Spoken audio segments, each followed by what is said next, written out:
नासिन अचलो थर सिंधी अदबी फोरम पारां किताब अखियुनि जे पांध जी मुहावरती तकरीब कोठाई वई। इन हवाले सां तफ़सील ॾिसूं था अली अकबर जुड़ेजे जी हिन रिपोर्ट।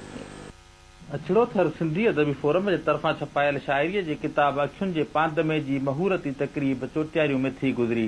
तकरीब में हुर हिस्टोरिकल सोसाइटीअ जे अॻवाननि फ़कीर मीर मोहम्मद निज़ामाणी, नाले वारे अदीब सारंग निज़ामाणी, प्रोफेसर मुमताज़ लेगारी, मुमताज़ बोज़दार, मलूक दर्स, जी अली राजड़, सावण राजड़ ऐं अचड़ो थर अदबी फोरम जे सभिनी मेंबरनि समेत इलाइक़े जे अदब दोस्त माण्हुनि भरपूर शिरकत कई। तकरीब जी सिदारत हुर हिस्टोरिकल सोसाइटी जे चेयरमैन फ़कीर मीर मोहम्मद निज़ामाणीअ कई। तकरीब दौरान अचड़ो थर अदबी फोरम पारां ताज़ो छपायल शाइरीअ जे किताब अखियुनि जे पांध में जो महूरत कयो वियो ऐं उन खां बैद में अचड़ो थर सिंधी अदबी फोरम जी सुठी कारकर्दगी रखंदड़ मेंबरनि में मञता जा सर्टिफिकेट पिणु विरहाया विया।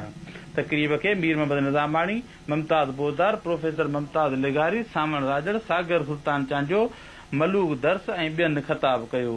तकरीब खां बैद में आवाज़ टीवीअ सां पंहिंजा वीचार वंडींदे नाले वारे अदीबनि मलूक दर्स, मुमताज़ लेगारी ऐं जी अली राजड़ चयो त ही अचड़ो थर, ही सहरा, ही मारू, ही मिसकीन, ही दर्द, ही ऐंज, ही दुख, ही पंहिंजा आहिनि, पाण खे मालिकी करणी आहे।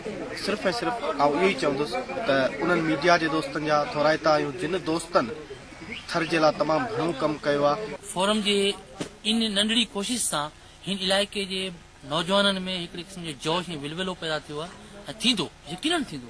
इहो हिकिड़ो माना इहो सम्झो त हिकिड़ो मिसाल क़ाइमु थींदो त आईंदा जेके बि माण्हू आहिनि उहे इहो ज़रूरु सोचींदा हीअ जेके माण्हू जेके हथ पेर हणनि पिया अदब जे लाइ, इल्म जे लाइ, इन्हनि खे ज़रूरु को न को नतीजो निकिरंदो। अचड़ो थर जेको आहे उहो हर वक़्तु जेको सो नंदरदार कयो वियो आहे।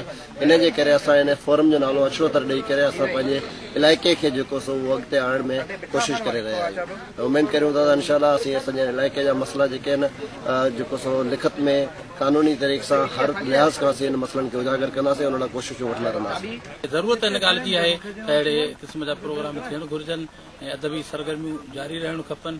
कैमरामैन मोहम्मद हयात कासकेली सां गॾु अली अकबर जूने जो आवाज़ टीवी न्यूज़ जो